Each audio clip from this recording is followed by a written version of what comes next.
c'est Julien Buffenoir qui m'a fait passer l'info. Qui ? D'accord. Et je pensais que... Ouais. C'est un livre que j'ai écrit en 91, alors que je travaillais dans un service de secteur psychiatrique en banlieue parisienne, qui a été réédité en octobre dernier chez un éditeur conscient qui faisait de l'institutionnel, comme on disait. J'avais fait mes premiers stages à la Borde, donc j'avais été très jeune balancée dans la nécessité de travailler la question de l'institution pour soutenir les psychotiques, les schizophrènes, etc.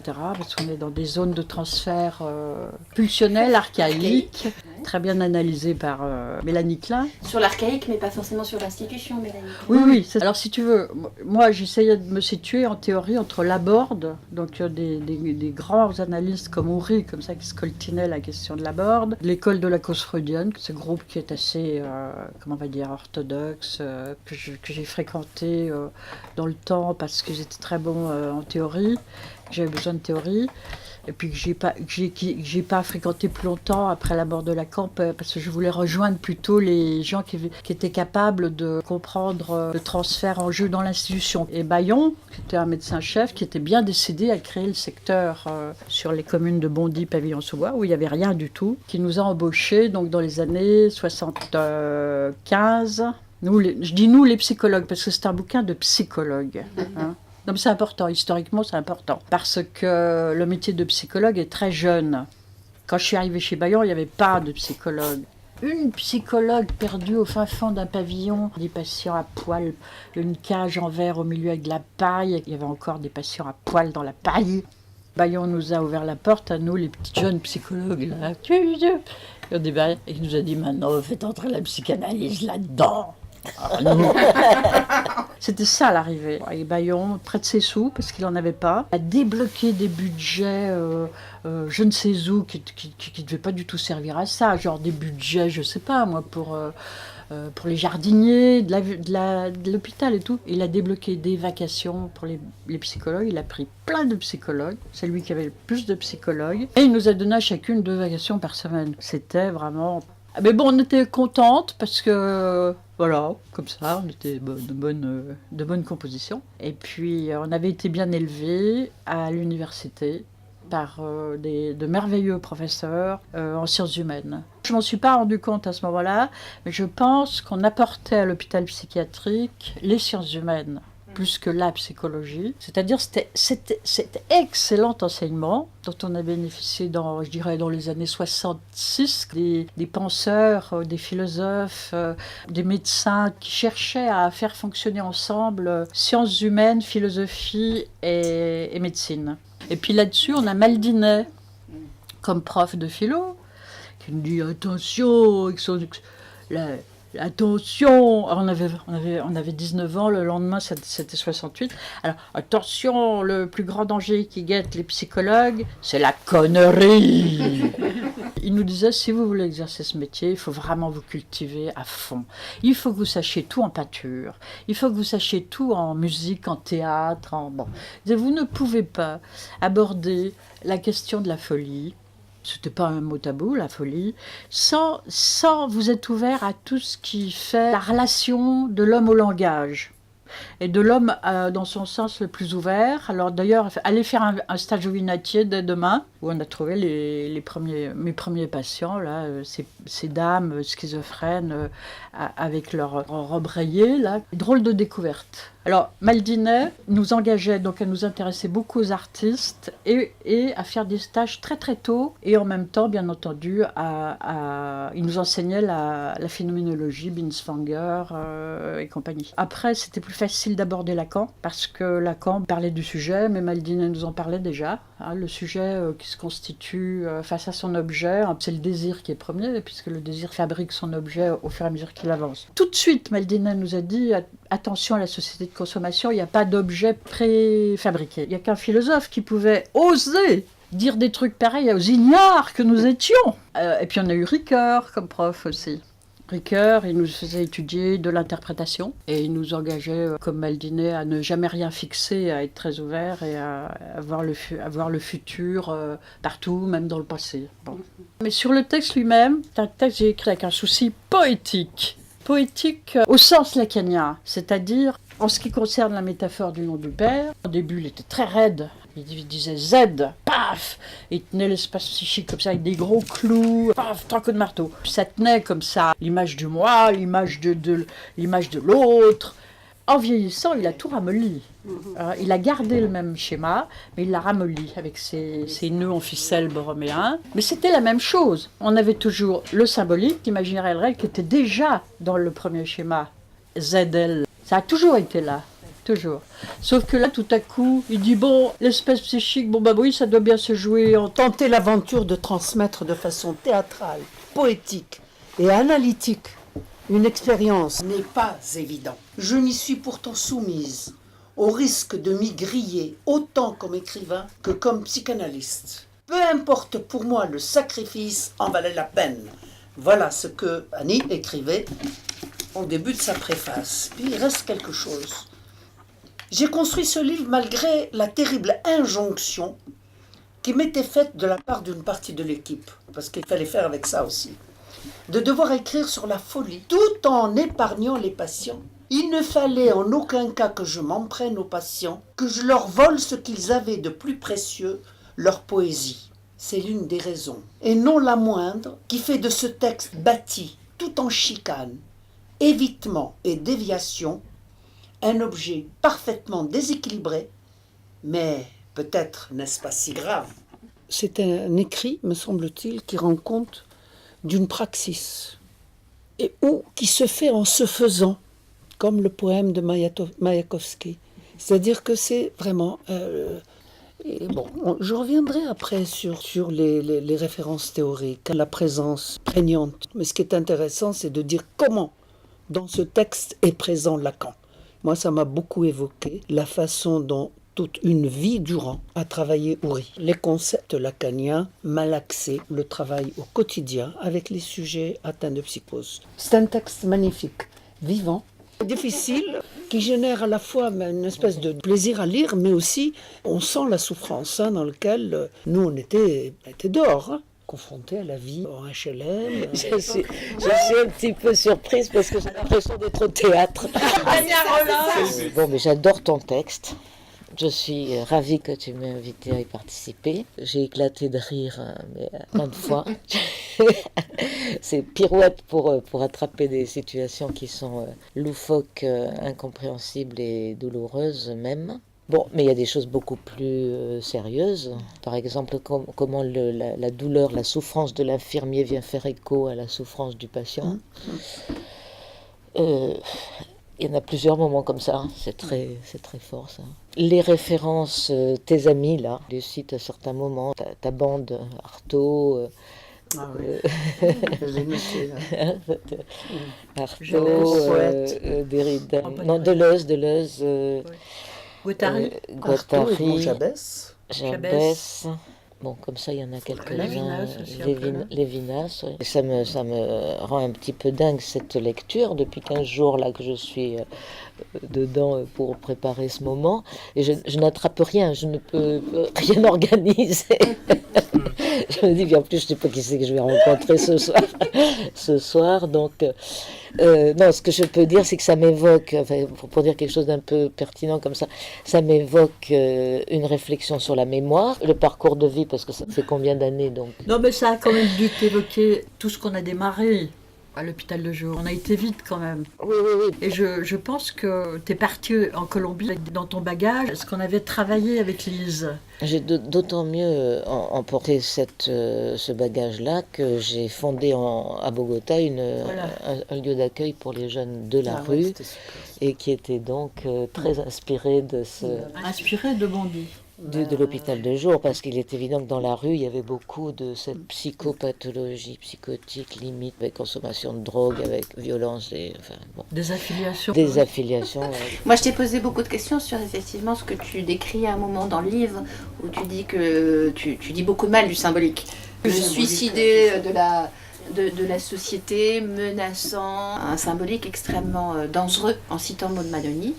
C'est quand il est déconnecté de l'imaginaire, si j'ai bien compris. C'est au café, dans la première scène, où je donne un coup de fil au médecin-chef et qui me dit « On nous a volé le mot secteur ». Que j'ai compris que l'administration pouvait nous voler des mots, c'est-à-dire dans le symbolique. Mais lui, il faisait le lien entre l'administratif et nous, et on avait la paix pour travailler.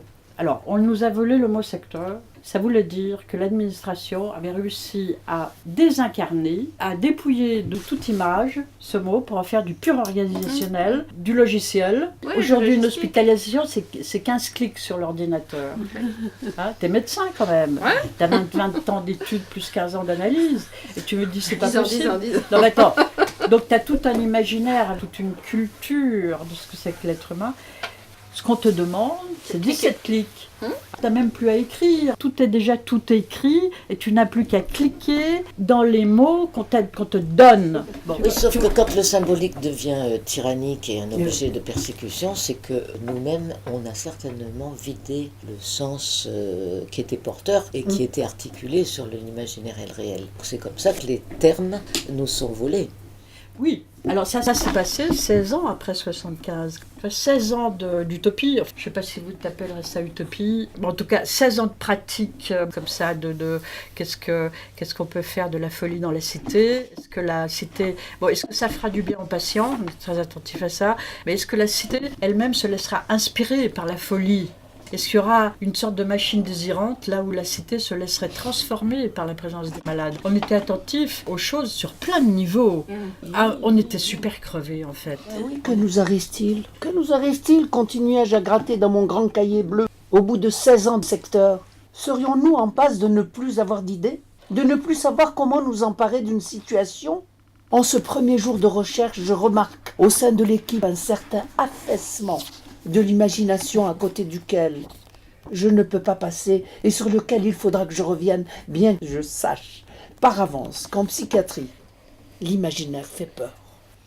Il peut sembler préférable d'y renoncer au profit d'une sorte d'assomption du symbolique. Le langage articulé, l'organisation chargée dans ces conditions de renoncement de l'imaginaire, de cerner le réel à elle toute seule. Oui, c'est ça. Le symbolique a besoin de l'imaginaire. Donc c'est tout un art. Alors, soit, je ne sais pas si on qualifie ça d'obsessionnel, là, le truc des logiciels, des cases dans lesquelles il faut rentrer. Soit on est dans la schizo totale, où tout se met à glisser, les signifiants sur les signifiants, on ne sait plus. Même en poésie, à un moment, il faut que ça s'arrête, les glissements. Enfin, faut un maître, faut un poète pour dire, hop, c'est là, quelle image. Parce que si ça glisse tout le temps, on est vraiment complètement largué. Si ça glisse jamais, on est débile. Quand ça glisse jamais, comme en informatique, on est débile. C'est fixé. Bayol le savait ça, que c'est tout un art. Il multipliait les lieux de parole, il embauchait des gens de toutes les écoles. Daniel, je cite toujours Daniel. Le fils de républicain. Cette valise rouge représente ce que n'a jamais pu me transmettre mon père. Le côté vivant, précieux, des luttes et des idéaux républicains. Une histoire incroyable, finalement rapportée par Tosquelles, celle du Front populaire, de la psychanalyse, de l'écroulement de l'asile, des résistants, des maquisards, des poètes, des fusillés, des putains, des fous. Mon grand-père, pour tenir le coup dans le camp de Barcarès, fabriquait des petits avions dans des boîtes de conserve. Aujourd'hui, je pense à lui et je me demande comment je soigne dans un monde toujours fait de guerre, de misère, de chômage. D'accord, le symbolique imaginaire, ça me parle pas. J'ai une résistance qui marche, mais j'ai beau lire, j'ai l'impression que j'ai compris 20 minutes plus tard, ça marche pas. J'ai l'expérience de ces paroles sauvages qu'on essaye d'attraper, auxquelles on essaye d'apprivoiser, qu'on essaye d'apprivoiser pour donner un peu un sens. Ce que j'adore dans ton bouquin, c'est que tu t'es épuisé avec ton filet à attraper tous ces trucs, à essayer pour les attraper, de les comprendre un peu, mais en même temps tu les as laissés sous forme sauvage. Moi ça me fait penser à la lecture des Mémoires du futur de Bion. Bah oui, parce que c'est ce même truc où tu n'es pas du tout là, puis après en même temps quand tu as lu, t'es transformé. Donc je te vois avec ton filet à papillon là, attrapant au vol les trucs. Tu saisis, tu ne l'enfermes pas. Et c'est ça, moi, j'ai trouvé vraiment très intéressant. Et c'est pour moi comme ça qu'on doit écouter les gens. Enfin, et l'autre chose, j'y ai retrouvé les premières, je ne sais pas si on peut dire sensations, en tout cas expériences, en 93. Donc c'est un peu plus tard que ce que tu décris, bien sûr. Mais les premiers pas dans un service de psychiatrie à l'hôpital, j'ai un peu ressenti... Avec, ce que tu fais merveilleusement bien, je trouve, c'est que la poésie est très présente. et le travail du mot, avec le mot, les silences. Il y a quelque chose que tu transcris bien, de se laisser surprendre. C'est un peu ce que dit Lacan quand même. Et ça se voit dans la plupart enfin, assez souvent dans le livre, j'ai pas d'exemple en tête, mais enfin, vous résistez à l'enfermement, quoi, quelque part. Alors que maintenant, ce qui a changé, c'est que la poésie est partie. Je pense que la poésie s'est retirée dans les bureaux. Je l'ai vu se retirer dans les bureaux. Et puis là, ce que j'entends, c'est on va se retirer à l'asile. C'est plus soutenable. Il faut refaire l'asile. On ne peut plus. Il faut un abri pour la parole. Je l'entends partout. Dans des conférences à Beaubourg, elle est quelque part, la poésie. Dans la relation entre les thérapeutes et les patients, mais ils ne savent plus où se mettre. Elle fait appel, Annie, avec beaucoup d'intelligence et d'honnêteté à beaucoup d'autres référents. Alors ça peut être d'autres psychanalystes, Maud Manoni qu'elle fait intervenir, mais ça peut être aussi un anthropologue. Allô Youssouf Cissé, c'est le début de la fin. Pourrais-tu me dire comment s'y prennent les griots avec la parole, lorsque la parole n'intéresse plus personne ? La théorie de la cure par la parole, le langage qui structure, ne sont plus que de vieux oripeaux qu'on jette à la décharge. Écoute, Annie, il est vrai que le système est en train de se dérégler. Les humains se plaignent de ne plus penser. Or, ils s'interdisent la parole. Et l'on sait qu'il ne peut pas y avoir de rencontre valable, de découverte de pensée, sans appui sur la parole. Cette parole qui naît de l'élan du corps, comme la flèche de l'arc bandé. Et du côté du fer, de l'agir, au Mali, les griots disent qu'avant de réaliser une chose, il faut d'abord réactualiser la chose première, le noyau du fétiche. Tu vois, il a fait du Lacan avant Lacan. Mais ce qu'il en reste pour moi, c'est cette possibilité d'imaginer qu'il y a un creux, il y a un trou, c'est même pas un manque. Il n'y aura pas la réponse, c'est un trou. Donc c'est extrêmement intéressant parce que ça nous met tous sur le même niveau, psychotique et autres, qu'on n'a pas de solution pour ce trou. Et la douleur de vivre, elle est partagée par tous les humains. Et du même coup, on peut entendre ses paroles. Et je trouve que Annie le rend très bien. Elle brode là-dessus. Elle sautille, comme elle dit souvent. Guattari, ça m'a pas mal aidé à la marge, parce que j'avais besoin quand même. C'était une profonde inspiration qui ne se suffisait pas. J'avais besoin de la solidité lacanienne, je dirais. Mais Guattari était en avance sur Lacan quand il proposait un social qui n'était pas préfabriqué.